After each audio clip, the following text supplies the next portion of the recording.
Jules, here we go. It's that time of year, that December tradition. You don't like it, do you? You would rather the draw being made literally 2 weeks before the games are being played, right? I find it difficult to talk about when the games are in 2 months' time. They could have different players, could have injuries. Sure. But I'll tell you what, this isn't about predicting. This is about storylines, it's about what we want to see. And the Champions League draw threw up some big ones, some ties that we know we're going to talk about for some time.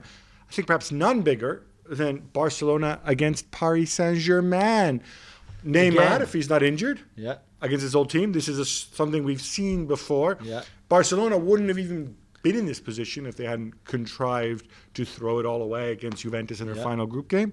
Your thoughts? A fantastic game. I think that PSG could be slightly favourite if Barca keep playing the way they are right now. If he's still very dysfunctional, if Messi is still there, if Ronald Koeman is still there, if Messi is still not happy, if Griezmann is still not really firing, if defensively they're still so poor, and I don't think Piqué will be back for that game, or if he is, it'd be quite tight. So I think Tuchel is secretly okay with this draw.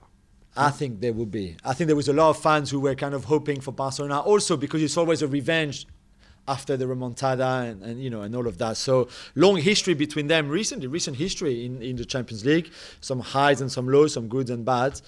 But yeah, I think it's a tie that we will all be looking forward to. The saga continues. Liverpool against Leipzig. Now, you remember, I don't know if you get to do this, but on the FC show, we get asked, what is your dream draw? I had this as part of my dream draw. Yeah, I want to see Jurgen Klopp against Julien Nagelsmann. I want to see how they adjust, counter. And Leipzig may or may not have Szoboszlai as well in this one. True. I think this is not a good matchup for Liverpool. I mean, obviously, they're still favorites, but Leipzig, you don't know what you're going to get. Difficult. Could it be down to the experience, maybe? Because they might cancel each other out with all the intensity and all the movement and all the running and all the chances and everything. And could it be down just to how you manage maybe the times in that game where you're a bit not as good and you're a bit on the back foot? On paper, that's what you expect. I mean, what I wonder, though, is how intense can Liverpool be given when the game is being played, given the injuries they've had, given that I think some of these guys, now with Diogo Jota's injury as well, you won't be able to rotate as much. I don't know how much you're going to have in the tank. That's Equally, true. It's tough against Leipzig. You don't know what lineup that guy, Nagelsmann, is going to put out. He's changing things around. It's a bit the master against the students, something like that. It's Klopp against Nagelsmann. It's fantastic. I don't think Nagelsmann never actually worked for him, but no, but you see what I mean? They are very much in the same vein, right? People didn't have great footballing careers, and obviously, Nagelsmann's still 32 years old. Unbelievable. Manchester City against Gladbach. Marco Rose. Yeah. It's up and down. He's another one, obviously, of that Red Bull school, if you will, taking on Pep Guardiola. Now, we've talked so many times about how City, so City fans may not care about winning the Champions League. They do. I think the club do. Yeah. I think Pep Guardiola certainly does. They're well behind in the Champions League now in terms of league positions, not so much, in the Premier League, I should say, not so much in terms of points. This is not a bad draw, though, if you're Pep Guardiola, no? No, I don't think it is. And we saw a very good side of Gladbach during that group games, in the group games. We saw against Real Madrid that sometimes when maybe expectations are big and the pressure is there and you don't have that kind of experience because none of your team, none of your players, none of your manager or coaching staff have been there before, that maybe it gets a bit tense and you struggle a bit, and especially against a team, it was Real Madrid in that case, that controlled the game, that have that experience, that City have as well. So I do think they'd be happy with a draw like this. If you're Cristiano Ronaldo, I think you're happy with your opponents, Porto. Look, it's not a knock on Sergio Conceição and Porto or whatever, but, if you're Cristiano, you are keeping score, right? Yeah. Of the goals in Europe, of the goals in the Champions League, of the chase, and having gone past 750. Going back to Portugal is always nice, I guess, if you're Cristiano, right? So yeah, I think he'd rather go back to where he's actually from than some cold and rainy city in the north of Portugal. But if you're Juve, you feel good about it. Good settling in for Pirlo as well. I mean, again, all the caveats, and I want you to clip this later and say, you said Juventus is going to be happy to be knocked out. You don't think there's a potential banana skin there? Round of 16, all of these are banana skins. Yeah. All of them. I'm not just being trite, especially in this COVID-affected season. They're all banana skins, which is part of what makes it so compelling. Borussia Dortmund against Seville, Lopetegui against someone. We don't know. I'll tell you what. Someone. Dortmund, Holland will be back, but cruising for a bruising here. I I mean, we don't know what condition they're going to be in 2 months away. But if they were to play this right now over 2 legs, I would have Sevilla as favorites. Easily. I mean, Sevilla know their knockout competitions. Lopetegui knows his knockout competitions. And if Edin Terzic actually does finish the season instead of Favre from his assistant, and they don't go for someone now or in January, especially for example if they're waiting for Marco Rose, then the guy has no experience. He hasn't got the experience as a number 1 manager, especially in those big games. So yeah, I think if you were Dortmund, it's not a bad draw, but again, you worry a bit about the weeks to come. Another team I think are going to be happy with the draw, Bayern Munich facing Lazio, no? Yeah, definitely. I think so. I mean, it's a good, Ciro Immobile is good. Ciro Immobile. They've got talent. Yep. But surely for Bayern, this is, Have you seen them play recently? Bayern?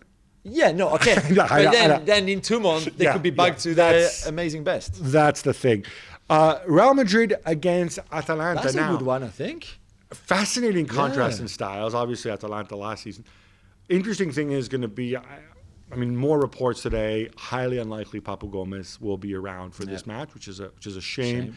The infighting, Gasperini against Papu Gomez, Ilicic came out denying it. We don't know what Atalanta will look like, but they keep evolving. They're a deep squad. Yeah. But then again, this is Real Madrid. This is Zizou. They got this, yeah? I think they've got this. Again, they might be on the back foot at times, Real Madrid, but they've showed in the last 3 games, especially that they know how to deal with those situations where they're not at their best, maybe, and they come back with the determination, the talent, the control that they have.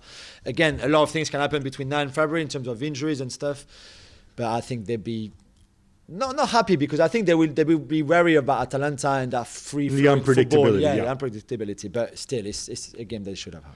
Okay, less unpredictable, perhaps, Chelsea and Atletico Madrid. Yeah. I don't think Frank Lampard Jr. is happy with this draw. You don't want to go and face, the human wall, Jan Oblak, or as they like to call him in Spain, Jano Black. No, however... Mr. Black. However, this old El Cholo 2.0 football, etc., would that play a bit more, or does he go back to what he knows best when we go down to knockout stages and then... is defend first and then counter-attack? I think it's a question for him closer to time. What I'm going to be curious about, again, is what will this Chelsea team look like by the time we play them? Does Kai Havertz have a spot in the starting lineup in a 2-leg knockout? Or if everybody's fit, are you better off with Pulisic, Ziyech, Mount? Is the very handsome Olivier Giroud still going to be there? Because and also, like, I guess you've got no. Do you have really pressure if you're Lampard and Chelsea? Because I think a lot of people will say, "Oh, Atleti, strong quarterfinalists last season. Is Simone at the top of La Liga if they're still there in February?" And I'll tell you where the pressure is going to play. And obviously, we're recording this, and as the draw's been made, we don't know what the table's going to be like. But I think the club expect a top 4 finish from Frank Lampard. Yeah.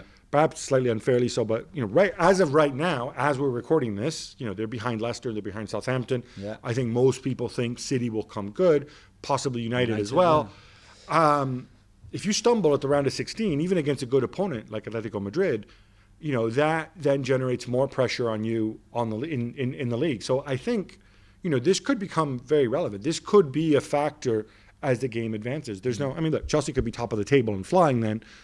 But equally, they could be in that sort of 5th, 6th spot. And then if on top of that, you have an early Champions League exit, and I think Chelsea would consider this an early Champions League exit, then maybe the screws turn a little bit. Yeah, maybe. Well, thank you very much for watching ESPN on YouTube. For more sports highlights and analysis, be sure to download the ESPN app. And for live streaming, premium content, and let's not forget as well, ESPN FC 7 days a week. Subscribe to ESPN+.